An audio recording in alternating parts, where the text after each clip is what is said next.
Ratlankių problemas, jūsų sprendimai. Skambinat mums ir kalbamės. Taip pradedam, ką turit, kokio dydžio ir ką norėtumėt. Lapkričio 8 dieną dalyvausime Simdiso renginyje ir būsime pasiruošę atsakyti į visus jūsų klausimus. Toliau gilinamės ratlankių problemą.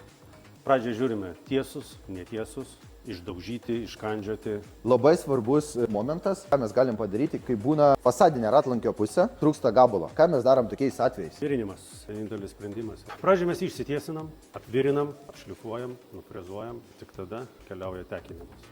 Problema ratlankių sulankstime. Tai yra jau iš karto problema. Mažiausia bėda, jeigu ratlankis yra palankstyta vidinė jo pusė. Dažniausiai tai būna 50% Ratlankių, visų kurie atvežamų ateina. ratlankių. Baisesnis sugadinimas iš ašies. Tai yra pažeidžiama ratlankio geometrija, tiesinimas jau užima pakankamai daug laiko. Ką darom toliau? Smėliojam. Tiesiog reikia nuimti visus padengimus, kurie buvo iki to laiko. Man labai įdomu apie patį rąžymą. Kodėl jis toks yra naudingas? Tai gaunasi ilgalaikė danga, jinai nelabai bijo temperatūrų pokyčių, sunkiau jinai yra mechaniškai pažeidžiama. Biltelinis dažymas orientuotas didesnį atsparumą mechaniniams pažeidimams, rūgštims, druskoms. Neturiu ką pridurti. Turime rezultatą deimankato, kur šito proceso yra sudėtingumai ir pranašumai. Vienas pagrindinis yra ratlankis turi būti idealiai tiesus, nudažomas. Nusitekinam tą dalį, kuri gali būti tekinama. Ir po viso šito vyksta lakavimas. Statosi tekinamas ratas, nusiskanuoja tekinamas paviršius, grubiai vaizdas, pakoreguojam kreivės, taip atrodo sutvarkyta kreivė, peilis išpjauna tą paviršių, turime rezultatą.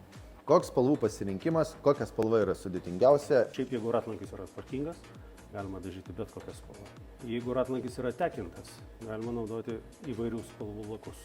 Čia irgi galima žaisti su spalva, su lako atspalviu.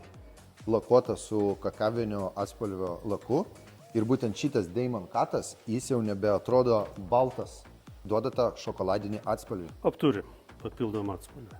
Čia yra tas pats žaidimas su lakų spalva. Taip tariant, jeigu tai kalbėtų Simdisa, tai sakytų ledas šokoladas. Spalva ta pati, matinis lakas, skaidrus lakas. Stiprus skirtumai tos pačios spalvos. Mes didžiuojamės klientais, kurie mus pasirinko.